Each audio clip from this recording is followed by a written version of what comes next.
Buonasera a tutti, bentornati a Liberamente, variazioni e scorribande qui su Radio Libertà.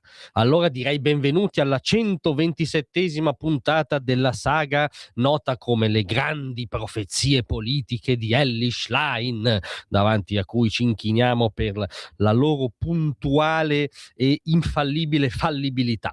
Sì, siamo nel campo del controsenso perché parliamo di Elly Schlein. A cosa ci riferiamo? Dichiarazione tonante di Elly all'indomani delle recenti elezioni ungheresi, con una perentorietà che possiedono solo quelli che sono a contatto col verbo: il tempo dei sovranisti è finito.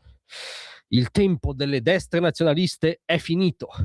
Ha vinto la libertà, ha vinto la democrazia, perché ovviamente vincono quando non vincono le destre, nel teorema allucinato di costoro. Ha vinto la voglia d'Europa. Ora, tralasciando il fatto che stava commentando in questo modo la vittoria di un'altra destra alternativa a quella di Orban, ma sempre e chiaramente destra era, a partire anche dai diciamo temi sull'immigrazione, la sicurezza, l'identità, rispetto a cui il neo premier ungherese non è esattamente un moderato doroteo, cioè viene dall'alveo dell'orbanismo e la pensa molto come Orban. Ha differenti sfumature sul dossier russo, sull'Ucraina e su anche il rapporto transatlantico, insomma, ma stava festeggiando la vittoria di un'altra destra, ma diceva che il tempo delle destre era finito. Ma questo è ancora uno stadio precedente, perché la bellezza di questa profezia sta avvenendo in queste ore. Elezioni locali importantissime in tutto il Regno Unito. Cosa sta succedendo? Un trionfo storico di Nigel Farage, che è il rappresentante per eccellenza del sovranismo in versione britannica, diciamo, quindi anche ipertacceriana, e il padrino della Brexit, altro che voglia d'Europa, no? È colui che ha fatto della battaglia per la Brexit la ratio proprio della sua esistenza politica.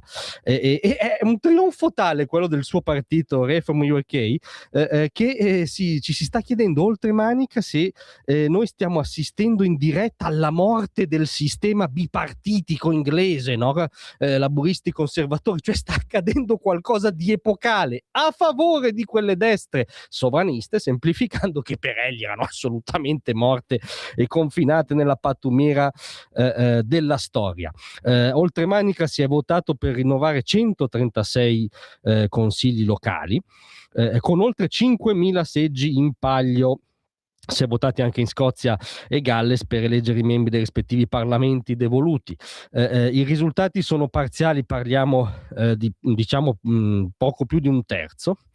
Ebbene, il Labour è riuscito a eleggere appena 259 rappresentanti, perdendone 286 rispetto al 2022. Non è andata molto meglio ai Tories, che hanno al momento eletto 270 consiglieri, facendo segnare un meno 192 rispetto a 4 anni fa.